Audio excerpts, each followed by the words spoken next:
Buenos días a todos. Lo primero, pedir disculpas por tardar un poco más en subir esta clase virtual. Daros la bienvenida a esta octava clase virtual del curso académico de graduado en ESO en el ámbito científico-tecnológico de nivel 1, en la cual vamos a ver el tema 2 del bloque temático 2 de tecnología, eh, los temas de... un momento.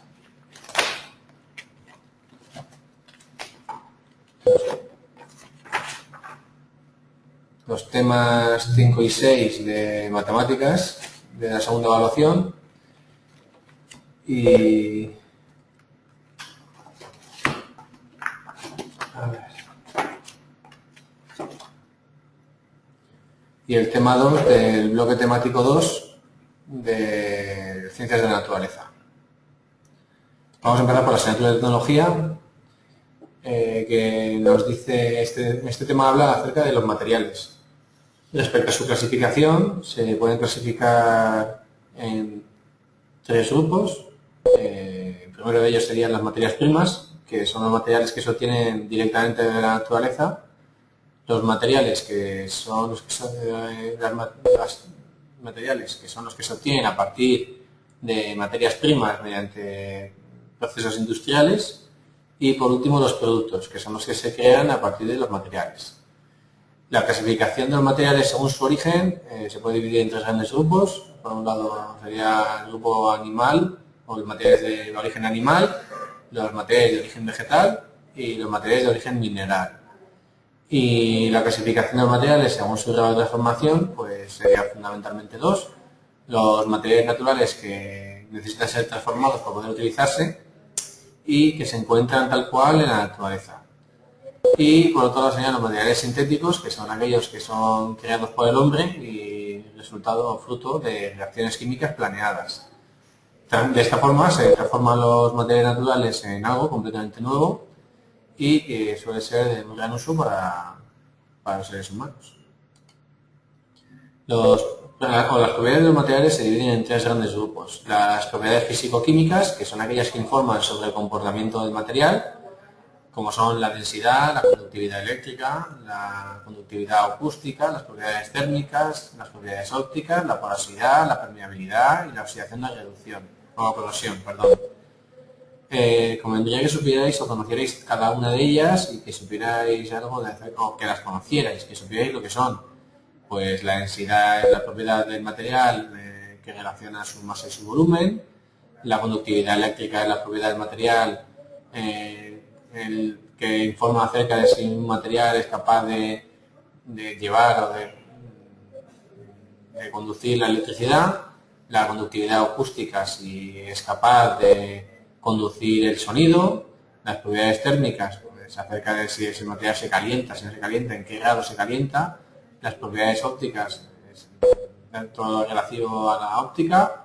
La porosidad, si tiene sus poros son grandes o son pequeños.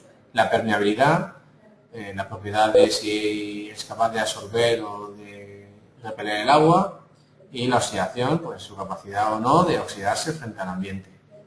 Las propiedades mecánicas informan acerca de cómo se comporta el material ante distintas cargas. Fundamentalmente se conocen la dureza, la tenacidad o la fragilidad, la maleabilidad, que es la facilidad de darle forma, la ductilidad, la elasticidad o la plasticidad y la resistencia. Y por último, las propiedades sensoriales, que son las propiedades que afectan a los sentidos e inducen sensaciones, como son la textura del material, el tamaño y la forma, su color o la proporción y simetría que tiene. Respecto a la elección de los materiales, depende de muchos factores. Depende de las propiedades que tiene el material, depende de las posibilidades de fabricación, de la disponibilidad del material, de su coste y del impacto medioambiental. En función de todas ellas, podemos elegir uno u otro. Vamos a pasar ya con la asignatura de matemáticas. En el tema 5 se estudia el teorema de Tales o de semejanza. Recordad que dos figuras son semejantes cuando sus lados correspondientes son proporcionales y sus ángulos correspondientes son iguales. el cociente entre los lados homólogos de los polígonos semejantes es constante y se denomina razón de semejanza o R de forma abreviada. Y el teorema de Tales nos dice que si sobre dos rectas secantes trazamos dos rectas paralelas, las longitudes de los segmentos determinados son proporcionales.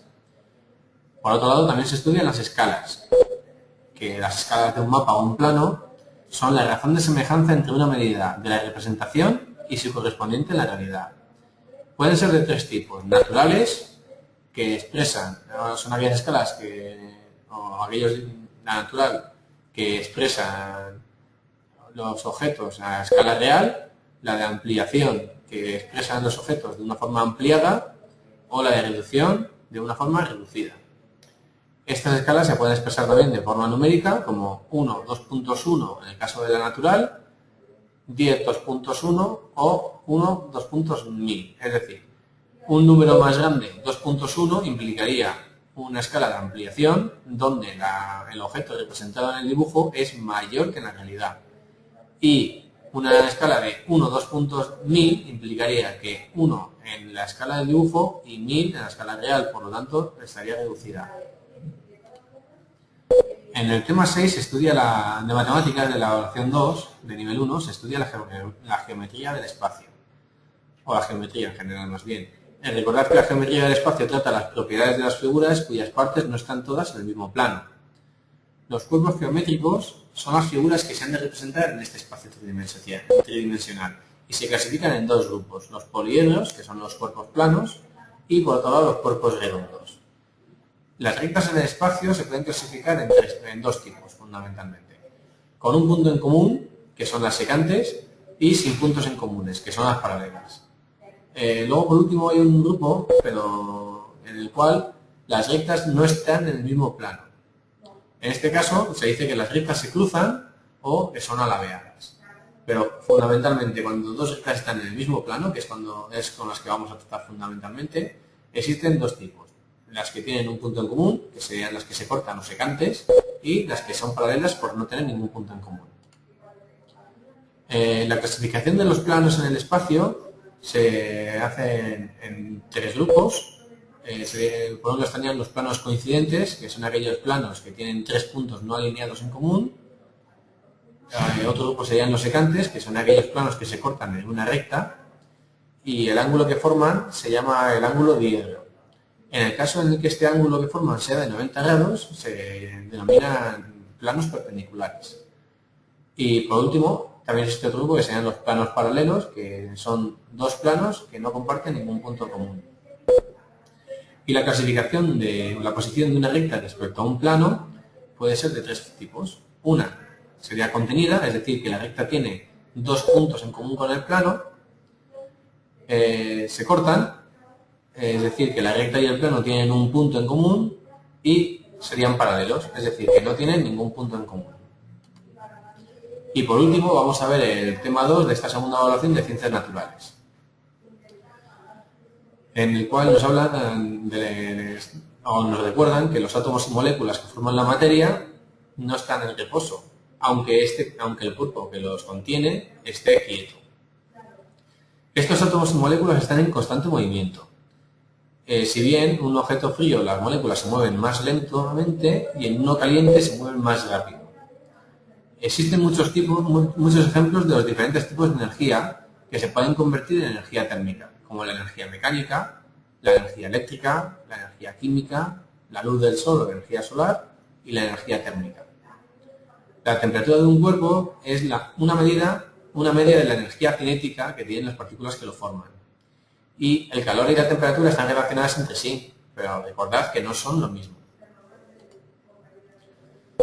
La medición de la temperatura se realiza o con un termómetro, que se fabrican aprovechando el fenómeno de la dilatación. Las escalas termométricas son tres: la escala Celsius o centígrada, para la cual la fusión del hielo se lleva a cabo a 0 grados centígrados y el punto de ebullición del agua son 100 grados centígrados; la escala Kelvin, para la cual la fusión del hielo se lleva a cabo a 273 grados Kelvin y el punto de ebullición son 373 grados Kelvin; y por último la escala Fahrenheit. en la cual la fusión de hielo se lleva a cabo a 32 grados Fahrenheit y el punto de ebullición son 212 grados Fahrenheit. El calor, al tratarse de una energía, se mide en julios, aunque es muy frecuente el uso de la caloría, donde una caloría son 4,18 julios. También se puede calcular el calor mediante la fórmula que aparece en pantalla, que sería el producto de C, que es el calor específico, por M, que es la masa del cuerpo expresada en kilos, por T, que son las temperaturas final e inicial que se lleva a cabo en el proceso. Estas temperaturas generalmente se deberían de expresar en grados Kelvin, aunque al tratarse de una diferencia, las unidades no, o al tratarse de un delta, las unidades no afectarían al resultado final. Por último, comentar algo acerca del calor específico. Recordad que este término indica la facilidad o dificultad de las sustancias para absorber o desprender calor y se definen como la cantidad o calor necesaria para elevar en 1 grado Kelvin la temperatura de 1 kilo de masa de dicha sustancia. Los efectos del calor son fundamentalmente dos. Por un lado están los cambios de estado, que consiste en el estado de agregación de la materia o su estado físico. Y la materia se presenta en 3 estados o formas de agregación, que son el estado sólido, el estado líquido y el estado gaseoso. Recordad que la temperatura durante los cambios de estado se mantiene constante y que para cambiar de estado se requiere una energía denominada calor latente de cambio de estado. Otro de los efectos del calor sería la dilatación, que consiste en un aumento de volumen que experimenta un cuerpo al comunicarle calor y aumentar su temperatura. En sólidos tiene lugar a 3 tipos de dilatación: la lineal, que sería el aumento de la longitud de una varilla; la superficial, que consiste en el aumento de la superficie de una lámina; o la cúbica, que consiste en el aumento del volumen de un cuerpo. En líquidos siempre es una dilatación de volumen y en gases varían a la vez el volumen y la presión.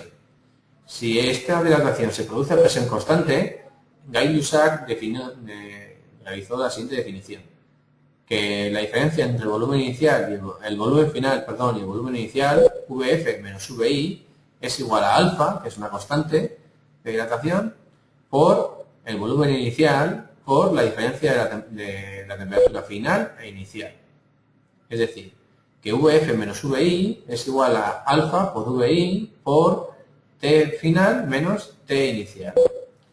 Si este proceso se produce a volumen constante, también existe otra fórmula para poder calcular alguna de las variables, que dice que la presión final menos la presión inicial, Pf menos Pi, es igual a beta, que es una constante de dilatación, por Pi, que sería la presión inicial, por la diferencia entre la temperatura final y la temperatura inicial, T menos Ti.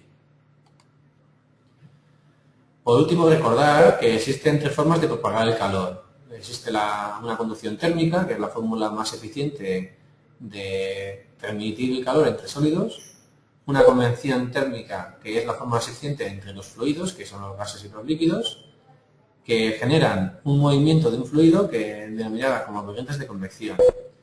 Recordad que los fluidos, bien los líquidos o los gases calientes, tienden a subir y los fluidos o fríos tienden a bajar. Debido a este tipo de movimientos son los que se producen las corrientes o los movimientos de esos fluidos. Y la última de las formas es la radiación térmica, que es la forma más eficiente de los gases o de transmitir el calor o de propagar el calor en los gases o el vacío.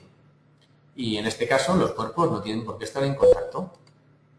Con esto daré ya por finalizada esta clase virtual, bastante más corta de lo que estamos habituados. Espero que os haya sido de ayuda y recordad que cualquier duda que tengáis os podéis poner en contacto conmigo para poderla resolver. Me podéis llamar por teléfono o bien escribir un correo electrónico o concertar una tutoría presencial. Bueno, pues esto es todo y nos vemos la semana que viene. Un saludo.